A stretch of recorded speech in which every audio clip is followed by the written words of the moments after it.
Bienvenidos al programa Análisis. Gracias a usted por su compañía y preferencia. Gracias por estar con nosotros. Este día le estaremos dando a conocer algunos temas de salud. Uno de ellos es el dengue, y es que el dengue sigue causando estragos en Jalisco. Ya la semana anterior, Jalisco entró al primer lugar en cuanto a casos confirmados de dengue, y con esto incrementa la preocupación entre autoridades de salud porque podría aumentar exponencialmente los casos confirmados, y esperan que no se incremente la cantidad de personas que fallezcan a raíz de esta enfermedad.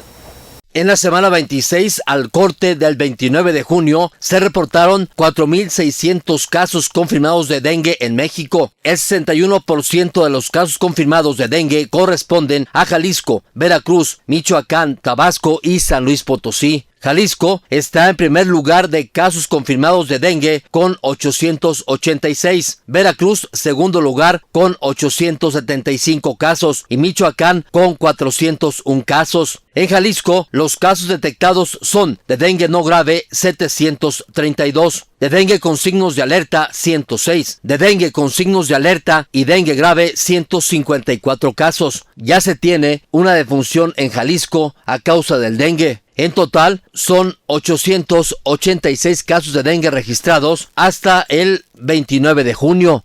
Es la instalación y monitoreo a través de ovitrampas. Con el corte al 25 de junio, se habían instalado 14.356 ovitrampas, con un promedio semanal de 93% de las lecturas.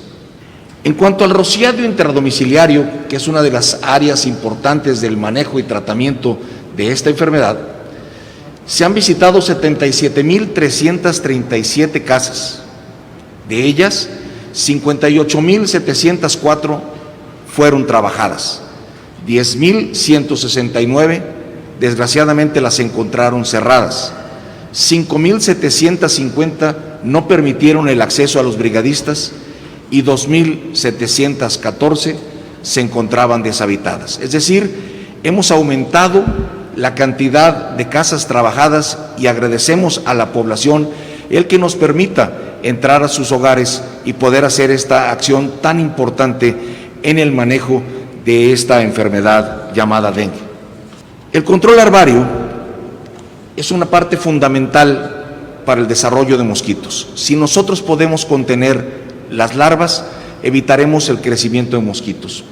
Y durante estos 6 meses hemos revisado 1 millón de casas, 1.061.121 para ser exactos, de las cuales 633.688 han sido trabajadas, 98.521 no permitieron el acceso a brigadistas, 249.378 encontraron sin personas para dar acceso y 78.634 son casas deshabitadas. Como ustedes ven en esta siguiente diapositiva, 60% de las casas han sido trabajadas para el control larvario. Las larvas del mosquito se desarrollan principalmente en casas que tienen criaderos, pero también hay espacios públicos donde existen estos lugares que tienen larva. En estos primeros 6 meses hemos logrado tener un control larvario en 15.588 lugares públicos, que incluyen sitios de trabajo, unidades médicas, escuelas, espacios de recreación, talleres o vulcanizadoras, centros religiosos, mercados, panteones y albergues. Es importante también trabajar en la eliminación masiva de criaderos, y hemos logrado ya 633 días de. Esto significa la eliminación masiva de criaderos a través de la eliminación de 5.373 toneladas de criaderos, interviniendo 528 localidades y recolectando 11.709 llantas. Es importante decir que parte de la estrategia incluye, por supuesto, la nebulización espacial. Estas nebulizaciones han permitido ya nebulizar 113.627 hectáreas en la zona metropolitana de Guadalajara y en el interior de Jalisco, para brindar una mayor calidad y seguridad, así como especialización. En el Hospital General de Occidente hemos implementado un consultorio exclusivo para el seguimiento de pacientes probables de dengue. Para ello, se capacitó al personal del HGO para poder diferenciar las 3 enfermedades transmitidas por el Aedes aegypti y de etiología viral, como son el dengue, el chikungunya y el Zika. En ese sentido, ya se dio a conocer que hubo la primera muerte de dengue en Jalisco. Eso fue hace unos días y ojalá que no se den más casos de personas que fallezcan por esta enfermedad en el estado. Lo cierto es que seguirá incrementándose la cantidad de casos de dengue y esperemos que no ocasione más problemas y que Jalisco no sea el primer lugar nacional en casos confirmados de dengue, aunque eso será muy difícil. Vamos al corte comercial, regresamos con más.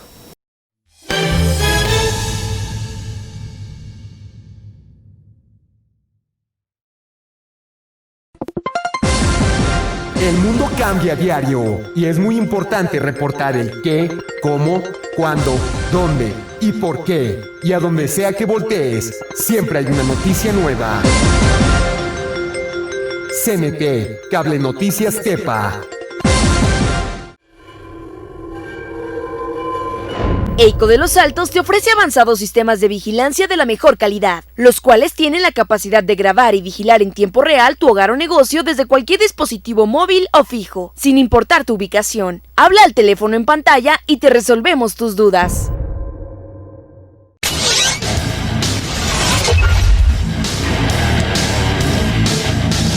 Visión deportiva con lo mejor del deporte local y regional.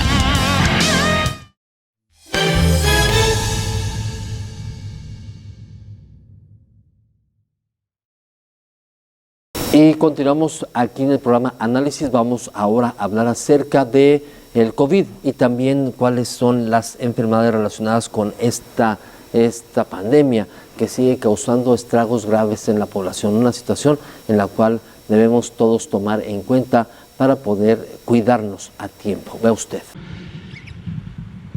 Desde luego no quisiéramos tener ningún caso. Desde luego quisiéramos no tener una epidemia, ni en México ni en el mundo. Desde luego quisiéramos que la epidemia se pudiera detener de un minuto a otro. Desde luego quisiéramos evitar todas las muertes. Pero desde luego esto no es posible, ni en México ni en el mundo. Por eso lo hemos estado comentando aquí con ustedes, con la sociedad, varias veces. Son conceptos que aparentemente son muy directos, pero la expectativa social, la expectativa de todos y cada uno de nosotros discrepa con la realidad. También quisiéramos no tener terremotos, no tener huracanes, no tener inundaciones, no tener deslaves. También quisiéramos no tener contaminadas nuestras cuencas hídricas. También quisiéramos tener un sistema de salud competente que se hubiera desarrollado a lo largo de los últimos 30 años.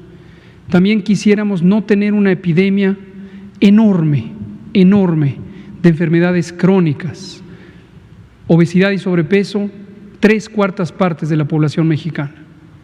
Diabetes, 14% de las personas mayores de 20 años. Hipertensión, 35% de las personas mayores de 20 años. Nuestras primeras causas de muerte desde hace más de 15 años, enfermedad cardiovascular, es decir, infartos del corazón, infartos cerebrales, generalmente causados por la hipertensión, diabetes con sus múltiples complicaciones, pérdida de la vista, pérdida de la función de los riñones, pérdida de la circulación, que frecuentemente llega a amputaciones, cánceres, múltiples cánceres, enfermedad crónica del hígado relacionada principalmente con el consumo excesivo de alcohol y también con la enfermedad crónica metabólica por un fenómeno que se llama hígado graso. Quisiéramos tener una realidad diferente. Cuando México recibe a la epidemia de COVID, la enfrenta con su realidad, la enfrenta con estas condiciones de salud muy deterioradas, una epidemia que no debemos perder de vista. Su principal motor, la epidemia de enfermedades crónicas, es el consumo de productos industrializados, procesados y ultraprocesados. ¿Esto qué quiere decir? Todo lo que viene empaquetado y son productos no naturales que han sido modificados industrialmente y se les ha agregado enormes cantidades de distintas azúcares, principalmente fructosa, jarabe de maíz alto en fructosa. Se les ha agregado también distintos aditivos, se les ha agregado sal en exceso y grasas saturadas. Esta es la realidad que hemos enfrentado a lo largo de 30 o 40 años. Y esta es la situación que tenemos. Y como hemos dicho aquí muchas veces, tenemos un sistema de salud que no creció a la velocidad que se necesitaba respecto al crecimiento de la población, que fue deteriorando sus instalaciones por falta de servicio, por dispersión en otras cosas del dinero que debía ser utilizado para eso, que no se distribuyó en el territorio en las zonas de mayor necesidad, sino se concentró de una manera caótica, mal planeada, en zonas urbanas, a veces con repeticiones. Aquí está una unidad de salud de una institución, enfrente está la unidad de salud de la otra institución, en vez de ponerla donde debería estar estratégicamente para cubrir a la población en necesidad. Enorme abandono de la población rural y suburbana y problemas graves de calidad y obviamente de sobresaturación del Sistema Nacional de Salud. Entonces, hoy vemos COVID. Lo que es importante es no verlo solo como COVID. Es COVID en una población con estas carencias, es en una población con enormes desigualdades económicas y sociales. Los datos son clarísimos. La mitad de la población de México vive en una condición de pobreza, de insuficiencia económica para abastecerse de elementos básicos para una vida apropiada. Y tiene dificultades para enfrentar esa vida todos los días, todos los días. ¿Cuál es la razón? El modelo económico que México ha adoptado o vivido desde hace 40 años, para decirlo de manera clara y simple y rotunda. La mayoría del dinero en México está concentrada en pocas familias y por consiguiente la mayoría de las familias tiene pocos recursos. Y ese es a lo que nos enfrentamos cuando llegó COVID. Entonces, ¿qué se puede hacer? Se puede tratar de disminuir la velocidad de crecimiento de la epidemia a través de medidas que han sido planteadas desde hace muchos años, concretamente desde 2005, la Organización Mundial de la Salud desarrolló su Plan Global de Preparación y Respuesta ante una pandemia de influenza, que ha sido un modelo. Ha habido después ediciones posteriores, modificaciones, enriquecimiento, pero es un modelo de pandemia muy semejante al de COVID, solo que el de COVID es mucho más intenso. Se parece a la pandemia de influenza de hace 100 años.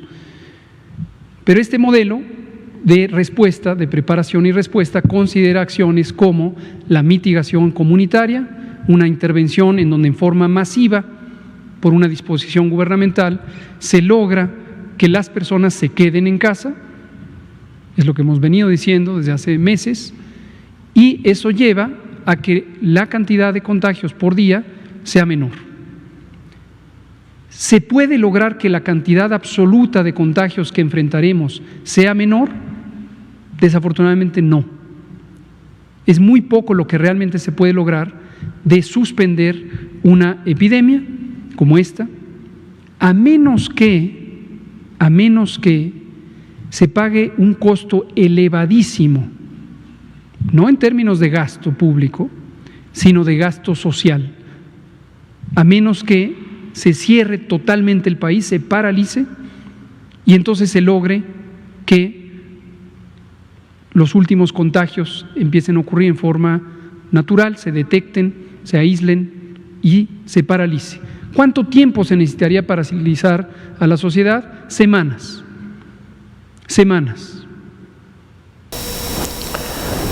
Otro tema es el cuidado que se debe tener en torno al COVID junto con otras enfermedades y cómo esto puede ir complicando la salud hasta poder llevar hasta la muerte. Por eso, la importancia de cuidarnos, de protegernos, de evitar cualquier riesgo de salud. Eso es un tema en el cual debemos trabajar. Si nos sentimos mal o con síntomas de gripe o de COVID, ya pues tenemos que ir directamente al hospital para que nos atiendan y evitar cualquier riesgo de muerte. Vamos al corte comercial. Regresamos con más.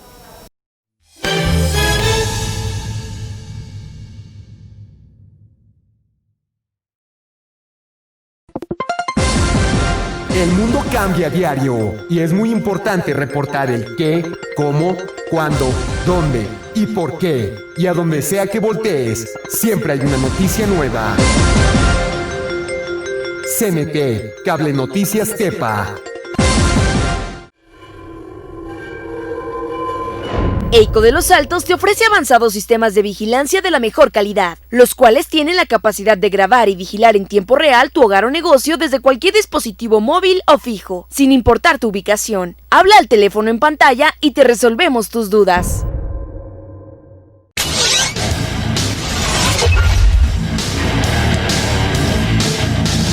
Visión deportiva con lo mejor del deporte local y regional.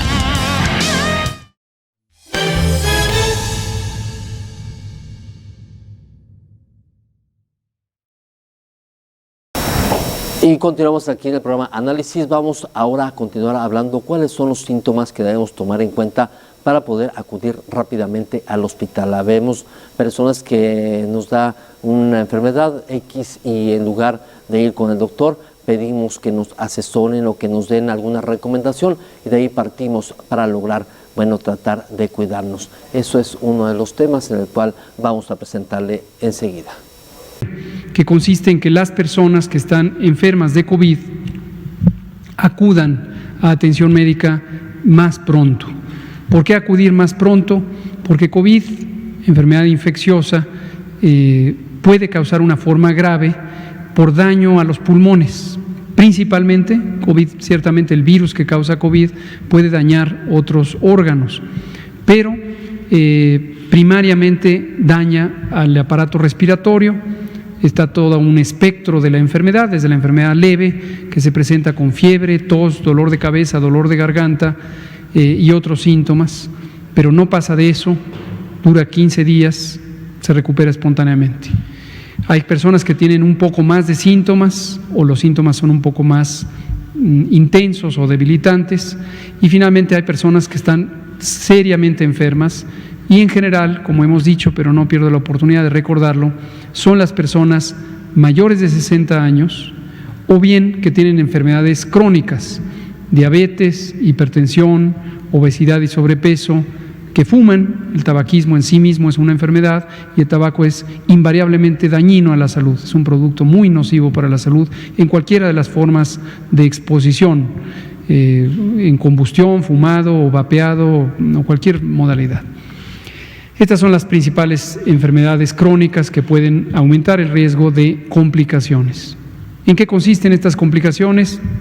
En que se dañen gravemente los pulmones, que extensamente se inflamen, que puede haber destrucción del tejido pulmonar, saturación de líquido que se produce por la respuesta inflamatoria y al haber líquido al interior de todos los compartimentos de los pulmones, que se llaman alvéolos, son microscópicos, son unas pequeñas bolsitas en las que ocurre el intercambio de oxígeno por dióxido de carbono. Cuando se llenan de líquido por efecto de la inflamación, no se puede respirar.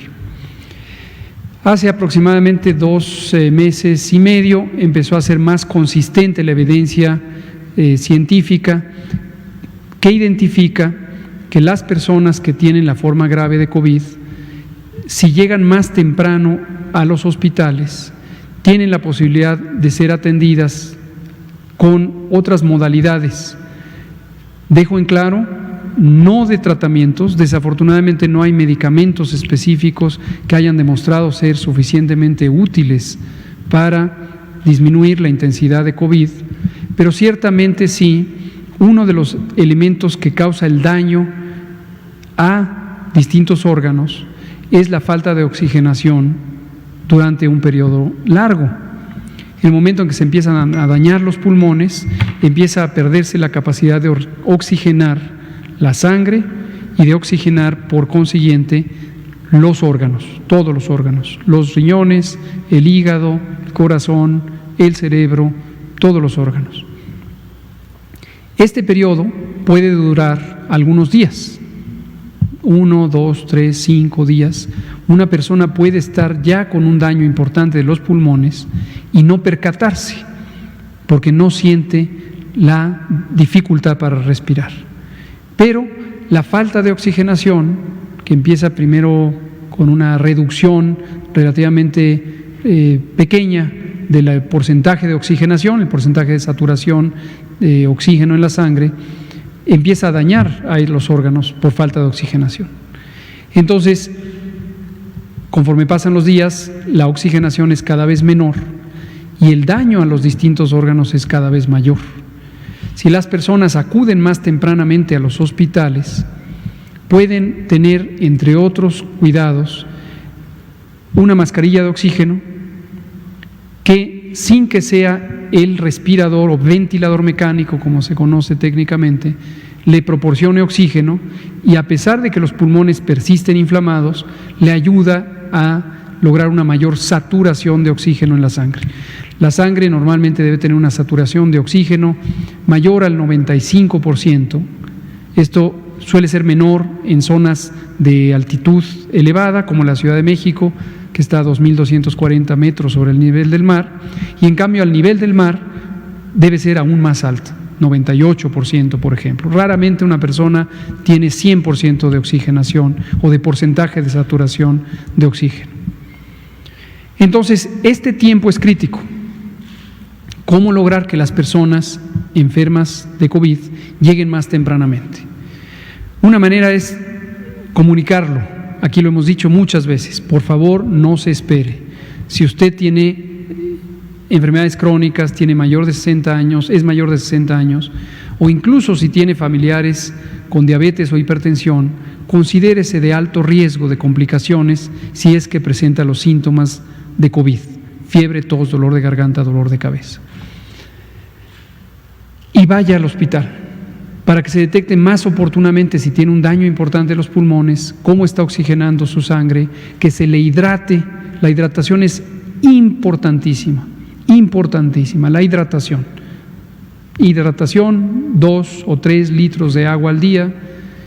Puede utilizarse los electrolitos orales, el Vida Suero oral, sobre todo en los primeros días, sobre todo cuando hay fiebre, porque las personas se deshidratan más durante la fiebre. En cuanto al COVID, son muchos temas que se están manejando. Uno de ellos es cómo, al dar la reapertura de negocios o reapertura de diferentes espacios, pueden darse ya daños a la salud o pueden incrementarse los casos de COVID-19. Eso es uno de los riesgos a los cuales se están enfrentando los ciudadanos al salir a cualquier sitio en la calle. Vea usted. En todo momento y en todos los países, mientras tengamos una epidemia activa, la epidemia de COVID, vamos a tener el riesgo de que, al intentar reactivar las actividades sociales en la vida pública, en la vía pública, las actividades laborales, las actividades sociales, por el momento las educativas no están activas, ni estarán hasta que tengamos semáforos verdes. Pero las actividades laborales de ciertos sectores se han empezado a abrir, a desconfinar. Y eso en todo momento implica riesgos, y un riesgo claro y directo es la posibilidad de que en el momento en que muchas personas se congreguen en la vía pública, en establecimientos comerciales, en restaurantes, en el propio transporte público, puede existir más contagios, y al existir más contagios puede mantenerse la transmisión o incrementar la transmisión. Esto es importante no perderlo de vista, lo hemos dicho por eso múltiples ocasiones y queremos que todos y todas en nuestra sociedad se involucren con esta idea.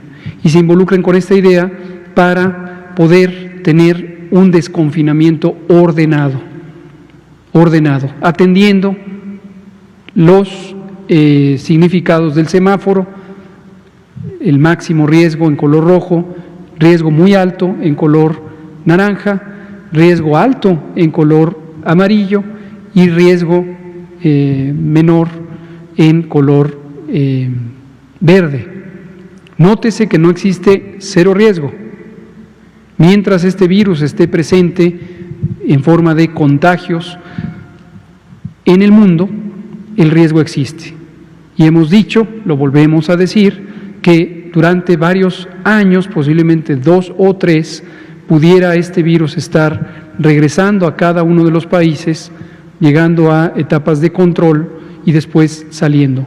Mientras no existe una vacuna, mientras no exista un tratamiento efectivo, este puede ser el patrón predecible. Ahora, ¿esto quiere decir que entonces no hay que desconfinar? ¿Quiere decir que podemos mantenernos sin las actividades en el espacio público, las actividades sociales, las actividades económicas? La respuesta claramente es no, no es posible, porque mantener a una sociedad confinada tiene consecuencias muy importantes que hemos detallado múltiples ocasiones. ¿Qué hay que hacer si no se puede mantener el confinamiento de manera permanente, pero salir del confinamiento tiene riesgos? Lo que podemos hacer como personas y como sociedad es incorporar una nueva manera de vivir, una manera nueva de relacionarnos unos con otros y, en ese sentido, relacionarnos con un agente biológico, un agente natural que nos ha afectado a México y al mundo entero. Es un fenómeno natural masivo, es un fenómeno que seguirá existiendo por muchos siglos, por muchos milenios quizá. Me refiero a la generalidad de las epidemias, no específicamente a COVID-19 o al virus SARS-CoV-2. Seguiremos teniendo epidemias de enfermedades infecciosas. Son parte de la realidad natural de la sociedad o de la ecología del planeta.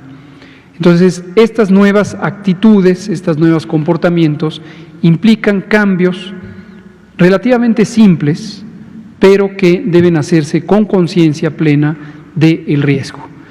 Y son tan simples como mantener la sana distancia, en particular respecto a la cara, no acercarnos unos con otros, sobre todo en la parte frontal de la cara, del cuerpo, a menos de 2 metros de distancia, porque es la distancia en la que pueden viajar las gotas de saliva y otras secreciones respiratorias que pueden ser emanadas por una persona que esté viviendo con el virus SARS-CoV-2.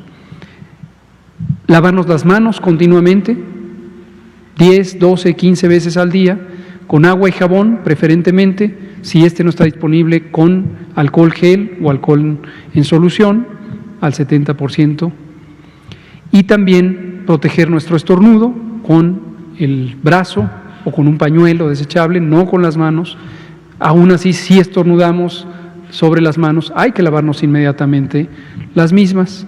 Si tenemos síntomas compatibles con COVID-19, fiebre, tos, dolor de garganta, dolor de cabeza, mantenernos definitivamente en casa hasta que nos hayamos recuperado. Ante la reapertura de negocios y cualquier otra actividad, se da también un incremento en cuanto a la cantidad de casos de COVID-19. Por eso la importancia de que siempre estemos cuidando las medidas de prevención y protección para evitar cualquier enfermedad, cualquier daño que pueda provocarnos hasta la muerte. Así que usted debe cuidarse, usted debe estar de la mejor manera posible para evitar un contagio o contagiar a alguna otra persona. Recuerde, en sitios públicos siempre usar cubrebocas, siempre lavarse las manos, siempre usar gel antibacterial y tener una distancia adecuada entre personas.